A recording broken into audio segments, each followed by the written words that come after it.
Hello, everybody. I'm Lisa Kipps-Brown, Business Reimagineer, and your host for the Adaptable Entrepreneurs Facebook Live show.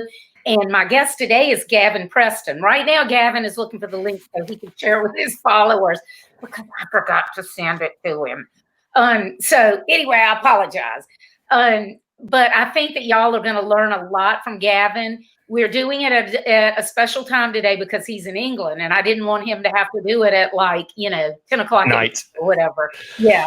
So, Gavin, I'm going to let you introduce yourself. But first, everybody, I want to let y'all know he is the author of Survive and Thrive, How to Secure, Scale, and Succeed in Business.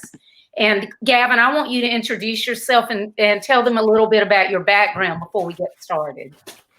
Hi, everybody. It's a real privilege to be here with you, spanning the pond. So my name's Gavin Preston. I'm a business strategist and investor and growth mentor. And I work with businesses typically turning over between 1 and 20 million. And I help them to scale and grow, whether through organic means or through acquisition. And if they've got the eye on the prize of that magic 3 to 5 year time frame when they want to sell, they want to exit, have a capital event, then I help them shape up their business in order to be able to do that. I guess my journey has been an interesting one where I started off with it was Big Six, now Big Four international accounting firm KPMG, and I qualified as a chartered accountant, equivalent of a CPA, and I did my training with them. But for me, my interest and passion was more about the bigger picture, the strategy stuff. People. I used to be an accountant too, and that's exactly how I couldn't stand just seeing a little piece of the pie. No, and I was a people person with it as well. And then from there, my journey took me into consulting and then coaching and leadership. And I did a lot of work in the early 2000s in the art, the craft, the science of NLP work with Dr. Richard Bandler, Paul McKenna, and their English or UK business partner at the time, a guy called Michael Breen, who was a specialist in the application of NLP in the world of business. Okay. And so I effectively did an apprenticeship for 3 or 4 years, learning the art, the craft, the science of the tools of NLP, but applied to the world of business, which then gave rise to about a decade coaching in big corporates like HSBC Bank, which I worked with internally, delivering coaching to many people, right from the head of the commercial bank in the whole of the UK through to individual frontline relationship managers. Did training with them all over the UK, in New York, in Montreal, the Rockies. It was nice. Phenomenal. So delivered training for about helping those relationship managers within the bank to have a more strategic conversation with their customers. And then I worked with organizations like the United Nations in the Near East and other big corporates like Rio Tinto, Aon, and the list goes on, Carphone Warehouse in the UK, the Metropolitan Police Service in London, Ford Motor Company. But I grew up in an entrepreneurial environment. My dad was self-employed, then ran his own business, and my heart was with small business. And I wanted to really add value to people that put so much sweat, blood, and tears, sacrifice so much into their business to make it work. And many of them they struggle, they're in survival. And so, but my mission had been to help them. And then again, through HSBC, I got the opportunity to do a 2-year speaking tour, 84 events across the UK over two years. And they would fill a room and we would talk about strategies for growth. And I would share with them the marketing, the mechanics, the mindset, the trends. For clients, that was for HSBC customers. Yeah, their clients. And that led to me getting clients off the back of that. And as a result, I launched a program called Double Your Business. And the promise was a clear promise. It was work with me for a year and I'll double your business. I'll double your revenue. And about a third of the businesses that came through that, we had several cohorts, but a third of the businesses that came through that program did more than doubled in a year. And they were the ones that implemented. Right. That's the thing. It's like people say this diet doesn't work. It's not the diet. It's whether you do whatever. So, yeah. To know and not to do is not to know. Exactly. So those that implemented got phenomenal results. And I honed that what I call the strategy compass, which is my business growth model. It's a holistic view about if I had a manual at the age of 21 or whatever around, you need holistically to look at all of these things if you're going to grow a business.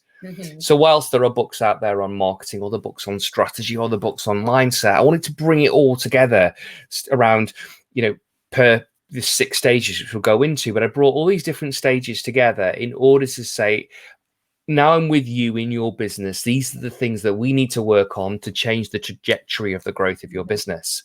And we got a phenomenal result. And, it was so humbling and such a privilege, not only to see them transform their businesses, but to transform their lives. And, one of the most wonderful stories is a guy that I started to work with. He's still a client now.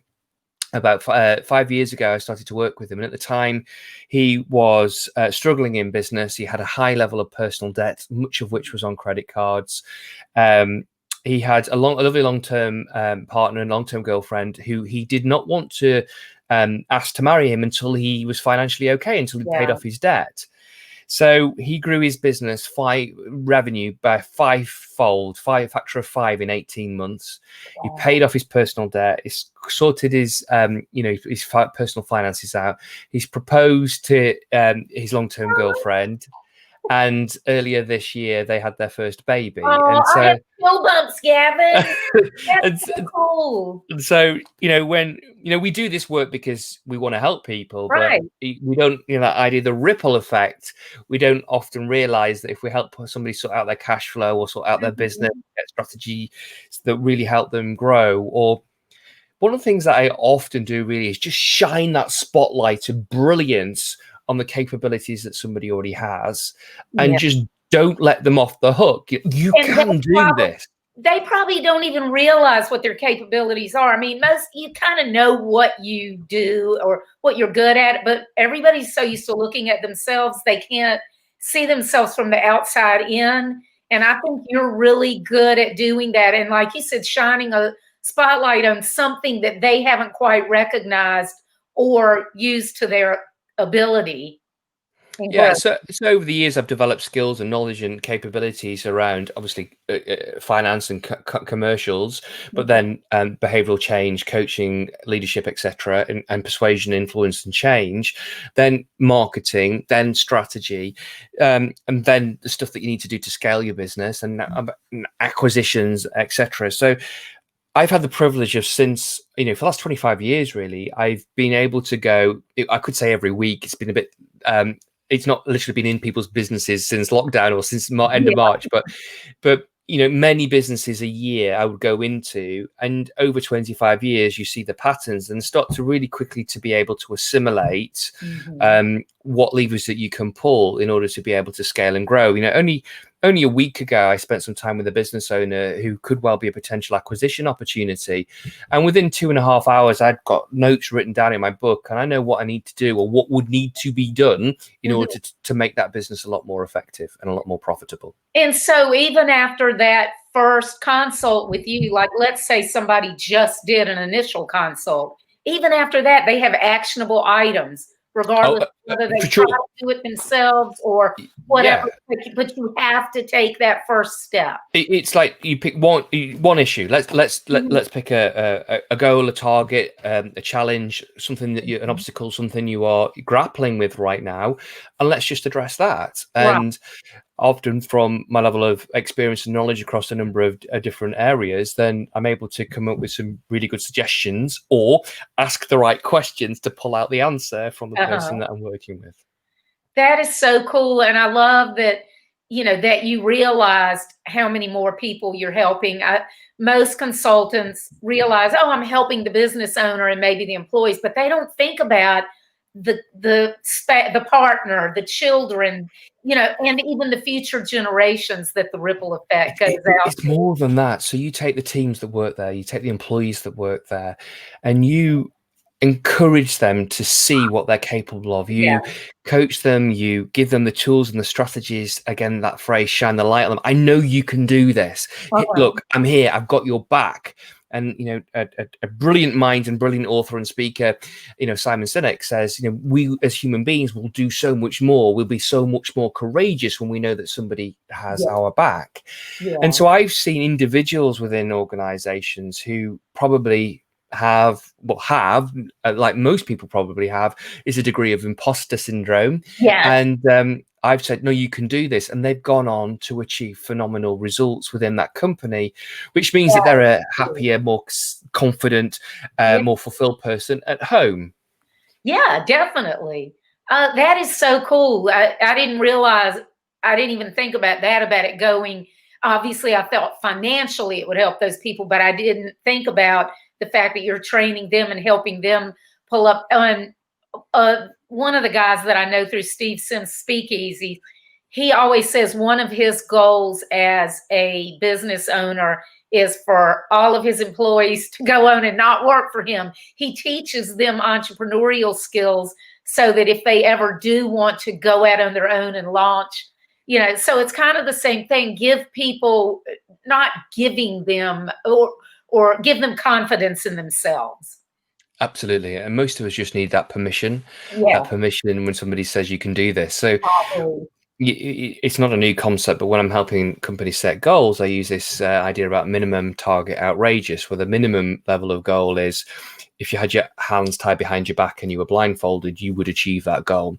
But the purpose is to achieve and surpass it, to get momentum. Your target is a stretch, and outrageous is, as the name would suggest, it's like, oh my goodness, we'd never achieve that. Yeah.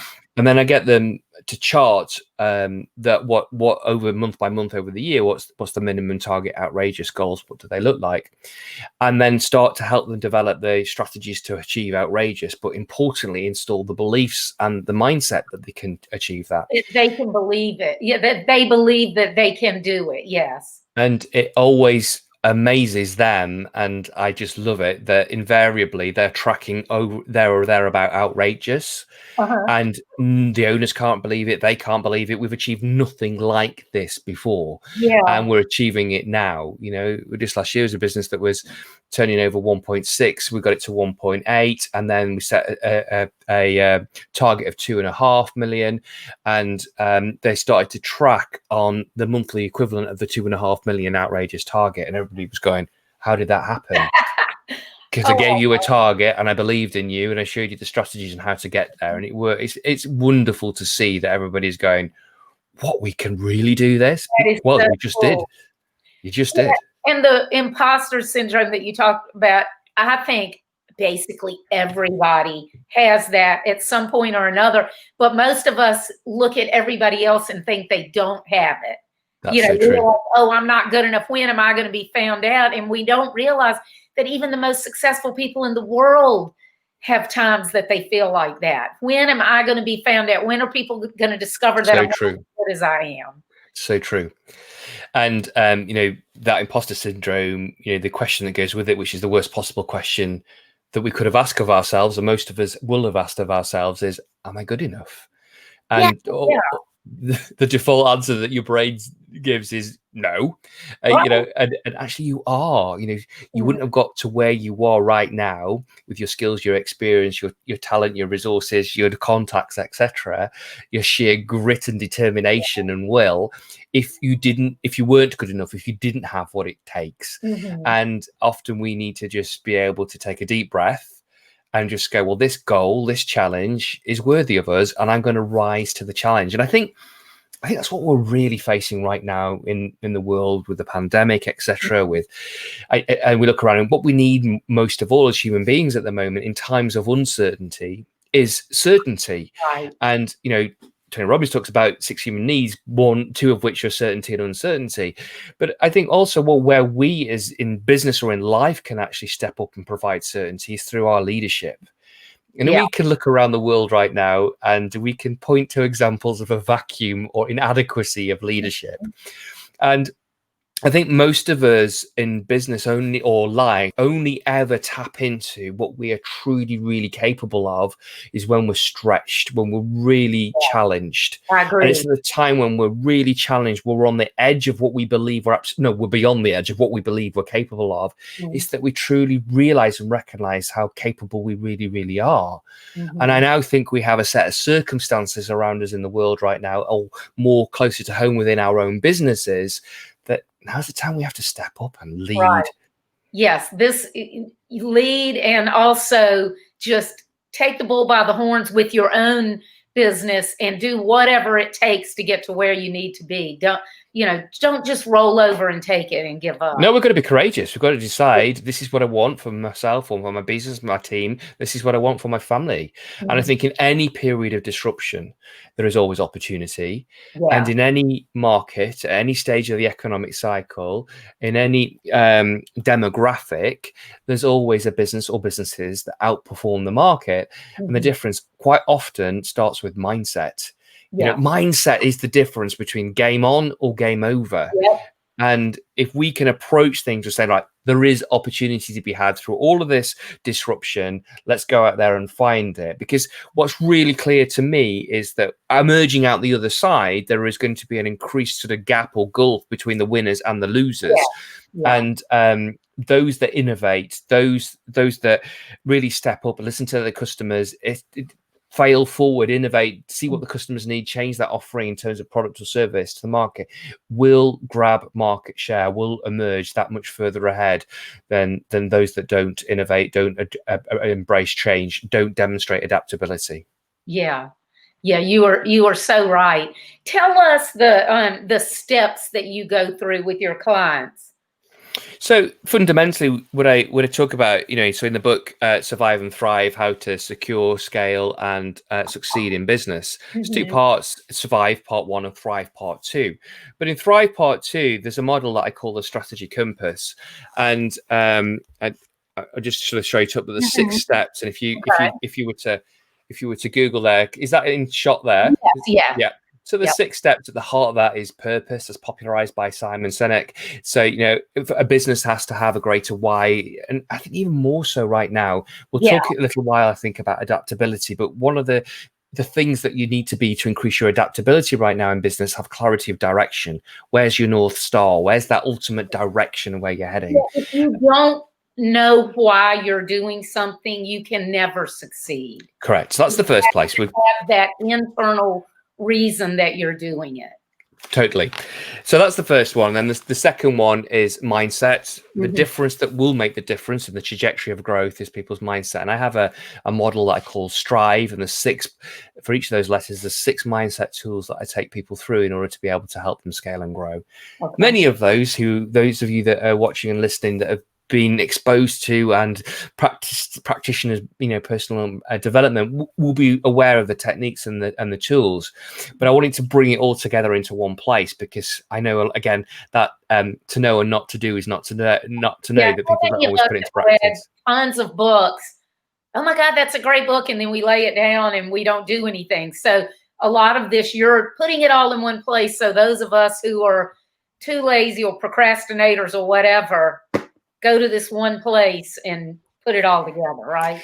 Yeah, absolutely. So then the third step is outcomes, like where you're heading, what's that goal, what's that objective, where you're heading in your business. I talked to you before I mentioned the HSBC tour, and every audience, I ask the same question: how many of you have written down goals for your business that cover you over the next 1, 2, 3 or more years? And that are written down, then less than 20% of the room had those written down. I would be surprised. I would bet less than 10%. I'm sure. Yeah, right, Lisa. Yeah, I'm sure you're right. And then once we know where, the next question is how, and that's the strategy piece. Okay. That's stage 4 is strategy. So that's the how. And I look at people's businesses through the lens of a number of sort of business schools, strategy models, strategic planning models that gives us real insights about where we can create some points of differentiation in the marketplace. Once you know the how, the strategy, then you need, if you're going to scale, you need to build capability. Okay. You need to build capacity. So I have a mnemonic which is quite handy called Scale, and the 5 steps that I use there that people need to work through in order to scale the business. And finally, and critically, the final step is about action and accountability. Because if we don't take action, nothing happens. And of course, we all know that if somebody's there, kicking our ass, we're going to get so much more done. Yes, That's why we have coaches. That's why we have coaches. Sports figures, they don't have coaches because they don't know what to do. They have coaches because they need somebody to kick their butt and make them do it. Sometimes it's to point them, but often it's just to force them forward. Because again, a coach will look at you and see how truly capable you are, won't settle for any of your excuses, and drive you beyond those self-imposed limitations. Yeah, the excuses, it's like, okay, that's nice. I heard you. Doesn't matter. Keep going. Yeah, Yeah. absolutely. So pull together those 6 steps with a strategy that points to some area of differentiation really helps. You know, a coach and mentor of mine talks about this idea that we're all sat upon a mountain of value, but because we're so close to it, we don't necessarily see it, or certainly don't give it adequate value that somebody else looking at you would. And every single business I go into, invariably I'll find 2 things that happen. One is there is something that they do which is extraordinarily good, and they think, well, doesn't everybody do it like that? Yeah, you take it for granted. They take it for granted, and no, not everybody does it like that. There's a point in differentiation. We need to, pull that out, polish that up, because then in our marketing, we can make something of that. And the second is, we all have assumptions, whether we're consciously aware of them or not, about how things are done around here. That won't work. We can't do that. So I go back to that first kind of principles reasoning and checking and testing and challenging the fundamental assumptions that are holding them stuck, and then help them, shatter those beliefs, really, those limiting assumptions, so that they can actually move forward. I really like that what you do ends up getting people so excited about their business again, because nobody starts a business not being excited about it. We're all excited and we're all like, this is going to be great. We have all these visions of success, and then we get into it, and for whatever reason, many of us end up miserable, whether it's the kind of work we're doing or the money or whatever. And I love that you're able to help people take a step back and assess what they need to change so that they can have that newfound excitement. I was thinking the other day, you're kind of like a relationship counselor or a wedding or marriage counselor, but for business owners and their business. You're absolutely right, Lisa, that we start in business, all of us, because we've got fire in our belly. We've got passion. We've seen an opportunity in the marketplace when we can create a product or offer a service better than is currently out there. And we just give it our all. We put so much energy, so much passion, so much creativity, and sacrifice so much in doing so. And for some businesses, it's never straight, but some businesses go up over time, but others stay in struggle for so long. And I grew up around that. And my dad, in his business, he went from... business did he have? So initially he was a commission-only salesman, and then he took on a big 9,800 square foot building, a business centre in a relatively rural area called the Lake District in England. And so it's beautiful, but he created 4 different small businesses that together kind of paid the bills and the mortgage, etc., on this big building. And he worked 16, 18 hours a day, 6-7 days a week. I saw him struggle, and I would go and do his cash flow forecast on a quarterly basis and pay his suppliers, and then have to put them on payment plans because he didn't have enough to pay them all that particular week. And I just grew up around that uncertainty and that struggle. And I just remember thinking, I don't know what to do. At that stage in my professional education, I was learning to be an accountant. I didn't know strategies around marketing, around revenue growth, etc., around scaling businesses, or indeed about building a team and getting the best out of that team.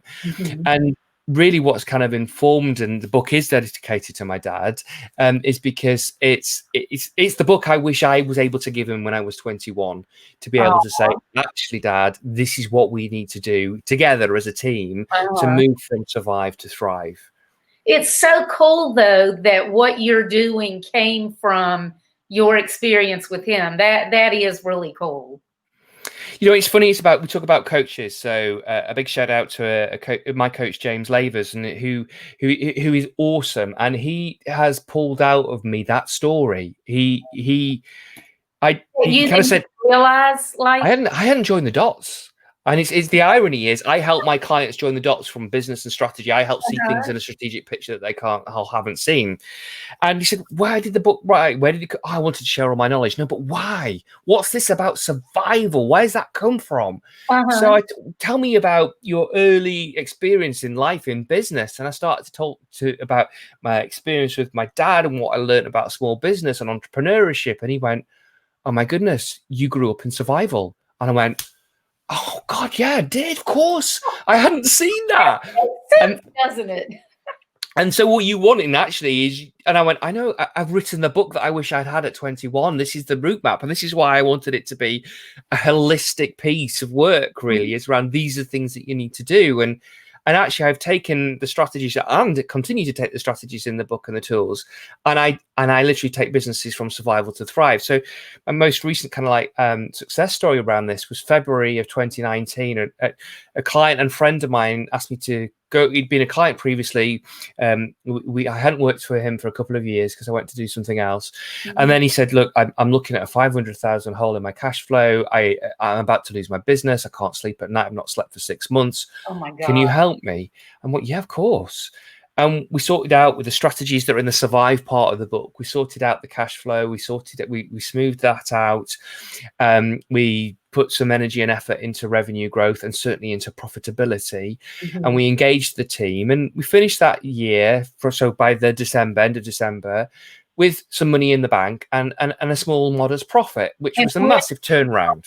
When had you started working with? February. So 8 months. Okay. Sorry, 10 months. It's 9:30 at night here. That's right. 10 months. That's why I'm not an accountant anymore. I can't do my maths. My math. Anyway, so we did. We turned that around, and actually now this year I've worked with him, and he sold his business to an international organization, and he's part of the team.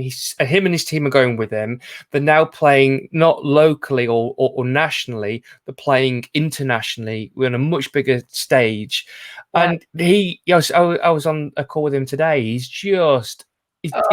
He has stepped up another level, and it's just seeing him blossom after a number of years of struggle, and it's just so exciting. And I know I've helped. Can you say what industry he's in? Well, interesting. He's in the event industry, which is an industry that's been absolutely decimated over the last 6 months. He has continued to grow. Yeah, because of understanding how to adapt now. And not just taking what comes along. That's one of the things that I stress. Two things that I stress so much is being adaptable and holistic approaches, because nothing happens in a vacuum. And that you incorporate both of those things. Yeah, adaptability is really, really important right now. The difference I think will be between winners and losers coming out of the pandemic and the economic downturn and recession that's here will be adaptability. And Bain & Co, the consultancy company, recently did some research around this and said that if you're going to be adaptable, you need three things. The first is, and we've already touched on, you need that North Star, you need that direction. Where is it you're heading? Because, the analogy that some of you may well have heard is, if your plane takes off from London Heathrow and flies to JFK, it's off course 97% of the time, but it's always honing in. So irrespective of the turbulence, etc., the Gulf Stream, the jet stream, whatever, that plane will still zone in. And at the moment, we are being buffeted by all sorts of turbulence going on, but you still, and although that might cause some challenges around short-term planning, you still need to be fixated on where am I heading? What's my ultimate goal? Right, because you're making those decisions based on not what is happening right now. You are making adjustments based on what's happening right now, but in the big picture, you're making decisions because you're looking across the pond at New York, and that's where you got to get to. For sure. And then, so the first one is direction, having clarity around that direction. And then the second one is having flexibility and being able to flex your capacity.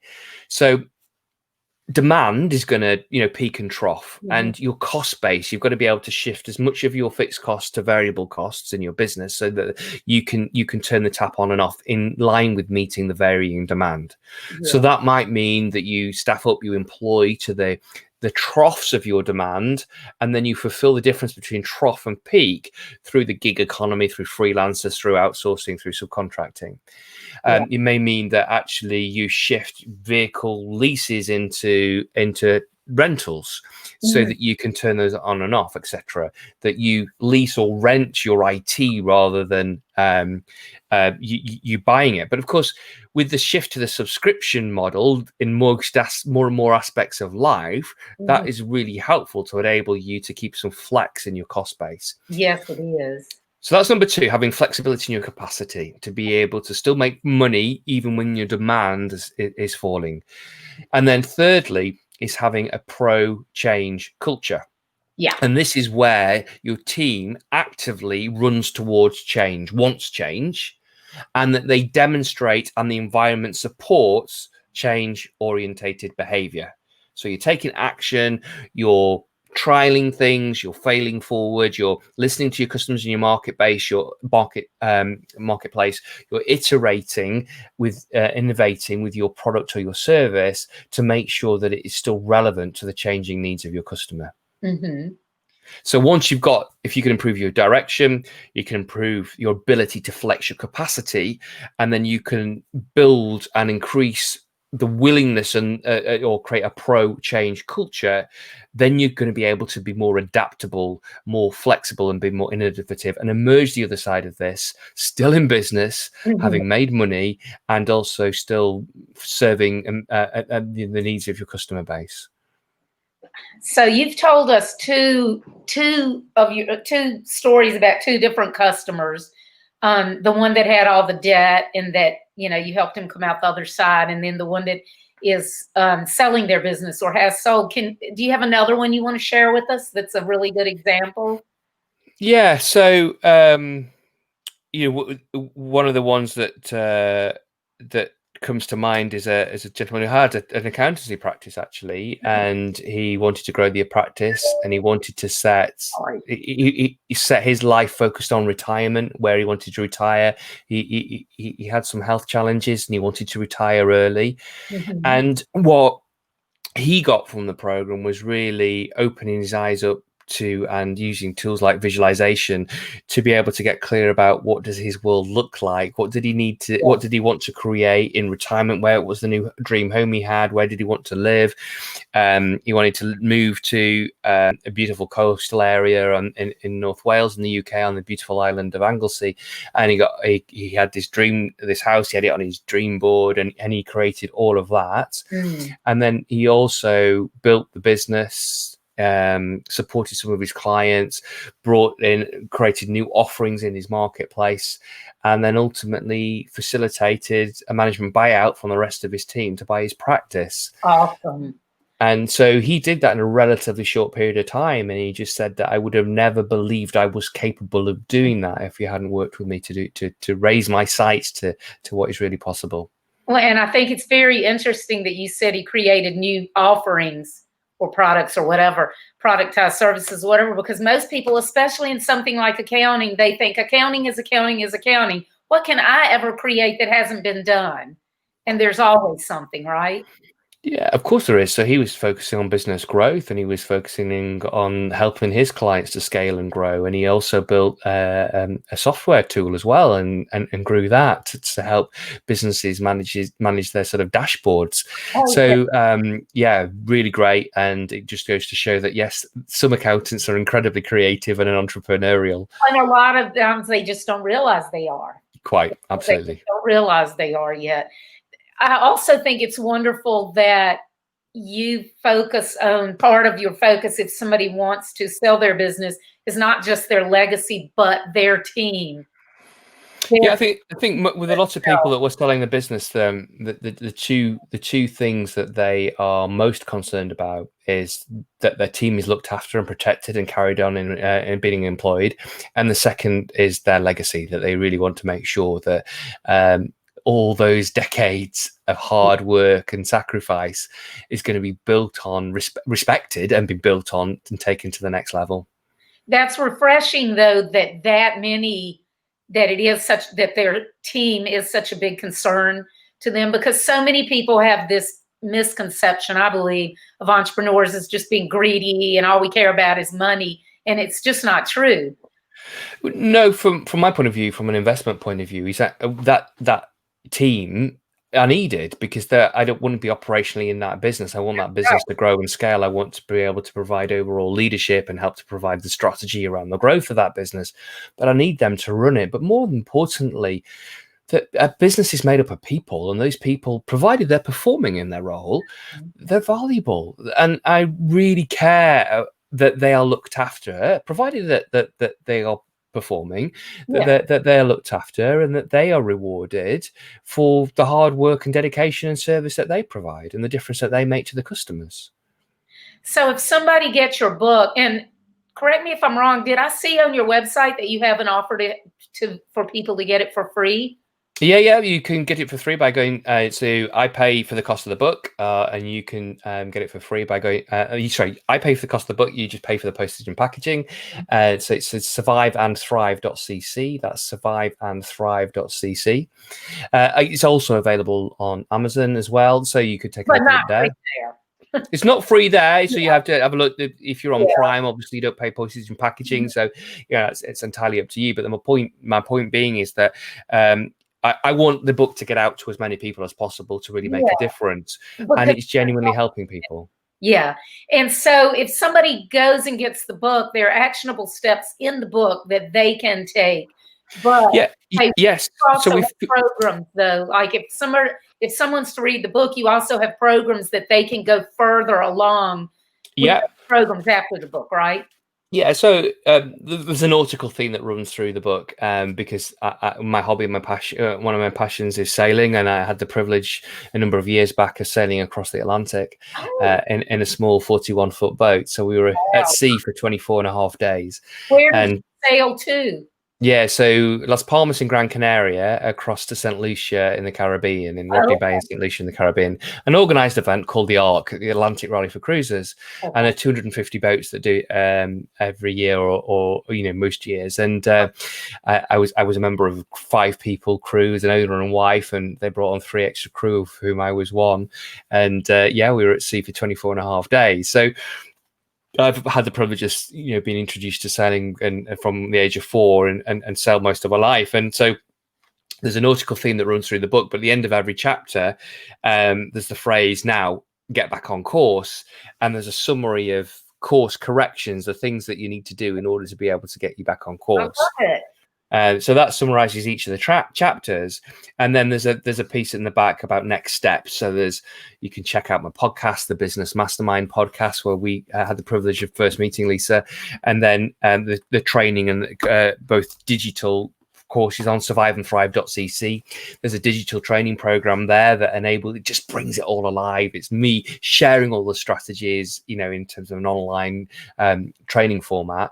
And there's also the mastermind programs that, I'm launching a new mastermind, really focused. It's called the Thrive Mastermind, and it's really focused on helping businesses that are really committed that in 3 to 5 years, they want to grow their business both organically and through acquisition to a point of then they want to sell in 3 to 5 years. So it's a mastermind focused on buy, build, and sell. And so I'm really excited about that. And there's some details about how you can find out more about that. So with the mastermind, it's actually these entrepreneurs getting together in a group. Virtually. Yeah, and we're doing it on Zoom, which is brilliant in the sense that now that I can span geography and span continents now. So the mastermind's pulling people from all over the world, and so you'll get me coaching with you personally. You'll get me doing strategy work with you on your business, but you'll also get the benefit of being a part of a mastermind group, a community of people that have got the same goal. Let's scale and grow our business because we want to sell for a particular number in 3 to 5 years. Yeah. That's one good thing that I think has come from the pandemic. And I know everybody right now loves to complain about Zoom or whatever tool they're using. But the one good thing is it has forced us to do things. And I mean, a lot of us were using Zoom anyway, but still we weren't using it to the point that we are now, being a bit lazy about it. And I think it's good that it's forced people to get out of their comfort zone, and it's introducing more. I probably wouldn't have met you if it hadn't been for this. I don't know, maybe I would have, but I think that's really cool. It's open people's eyes to what they can do if they need to. I spend a lot of time every day now staring down the little circle of a webcam, but it's great. It's amazing. And I get the great privilege of speaking to so many more people across the world now, which is a real privilege. And it's not that you don't miss the face-to-face in person, because obviously that's important. But the great thing is when we do come out of the other side, people will have in place this comfort with doing things virtually, and they can blend it in with everything else. Yeah, I do miss the face-to-face contact, because I think there's nothing better than, that energy exchange when you're together in a room with somebody. I don't miss the travel though. Some weeks I could have spent 12, 14 hours a week just traveling. So all over the UK. You have a little boy, right? Say again, sorry? You have a little boy, right? Well, yeah, a 3-year-old and a 7-year-old. So yeah. Too. So yeah, I mean, this is the time. It's hard if you have to be gone a lot. Yeah, but that's interesting. I used to love going away for the peace and a good night's sleep.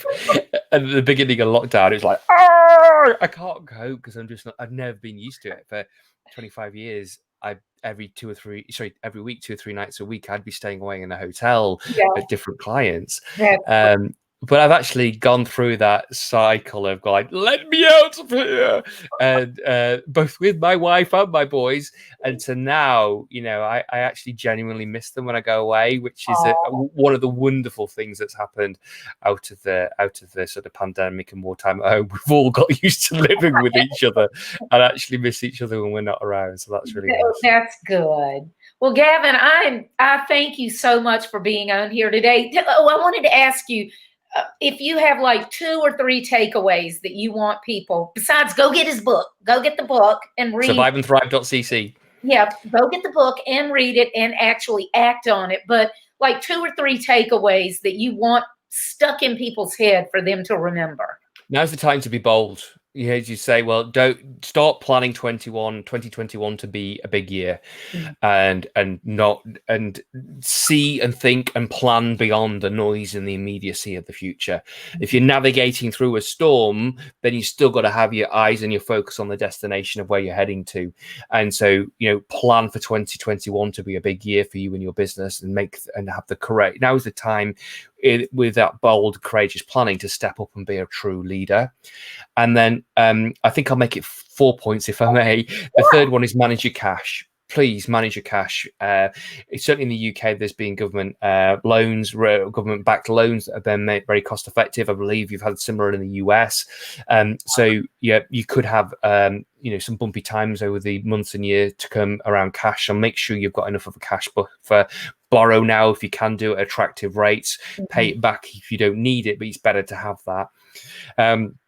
And the third thing is look after your people, because they have been through a lot over the last 6 months. And we all thought it was kind of like running a marathon. It's now like we're running an ultra marathon or an ultra Ironman or something. And everybody has got their own experience and journey of lockdown. Some have been ill. Some have tragically lost loved ones. So it's been an incredibly stressful and challenging time for everybody, no matter what level you are in a business or an organization. So I think we need to build a sense of community, and we need to put, metaphorically put our arm around each other and look after each other. That is so important. Over everything, at the end of the day, that's very important. And if you do that, a lot of the other things will fall into place, I think. I think people are really worried, and understandably, or rather some people are. And your role as a business leader, as a business owner, is to paint the picture of a brighter future and of where you can get to. I watched with the boys, with the family, Friday nights have become family movie and pizza night, and since the lockdown. And we watched each week we're hoping there's a new kids movie come out that we haven't already watched. Anyway, we were privileged to be able to watch The Croods last week, just out. And it's set in caveman days, and there's this caveman and his family, and every night he wants them to go back into the cave because it's a really dangerous world outside, and he closes the cave up with his massive boulder. And then meteorites started hitting the earth, and the earth is kind of like breaking apart, the continents are breaking apart, and they meet this other young kid, and he's saying, we've got to go to tomorrow, we can't stay here. So they go on this bit of a journey, and then they find themselves again another sort of part of the ground breaking apart, big crevices, molten, the continent's being ripped apart. And the dad goes, "Oh, there's a cave, let's go and hide in the cave." And the daughter, who's kind of the main character, goes, "If all we do is hide in the cave, that's not living, it's just not dying." And I just thought, how appropriate is that right now for all of us? If we go and hide in a cave, that's not living, it's just not dying. Right. We've got to make sure that the moment we do the things that actually is living, yes, there's risk, yes, there's concern, but let's paint the picture of the brighter tomorrow, that direction of where we're heading. Let's make it a compelling and a vivid and engaging picture so that people want to come on that journey with us. Wonderful. I love that. I don't have kids at home anymore, so I'm out of touch with movies, but now I have to watch that. The Croods, Croods. It's fun. It's a funny movie. I need to go find that. My kids are grown now. So that's one thing I really miss that you need. That it's so great that y'all are doing that now, because some of my fondest memories with the kids are doing things like that. And we'll have just like all these memories of certain lines from movies, But anyway, it was wonderful to have you. Everyone, thank you so much. You're welcome. Thank you for coming. And I have an announcement coming up soon, but I'm not going to make it on here. But Gavin is involved in it, so I'll tell y'all. So excited, super excited. Yeah, probably sometime maybe in the next week, I'll tell y'all what it is. But if you enjoyed this show, I usually do it every Thursday evening at 7:00 Eastern time. We did it early because Gavin is in England. And then I'm also doing a second one this evening at 6:00 Eastern time with Steve Sims, because it's the 3rd anniversary of his book, Bluefishing, The Art of Making. Well, say hi from me, because he's been on my podcast, the Business Mastermind podcast. So I've met Steve. So say hi from me. I knew he had, so I will tell him. So we're celebrating that. So y'all, I'll be back at 6:00 with him. But come back other weeks if you enjoyed it. And obviously the past shows will be on Facebook. They're also on my website, LisaKipps-Brown.com, LISAKIPPS Brown.com, and on YouTube. So you'll be able to see Gavin again and listen. I know you're going to want to re-listen because there's so much to learn. Thank you, Lisa. It's been a real privilege. Thank you so much for inviting me. Appreciate your time. Bye-bye.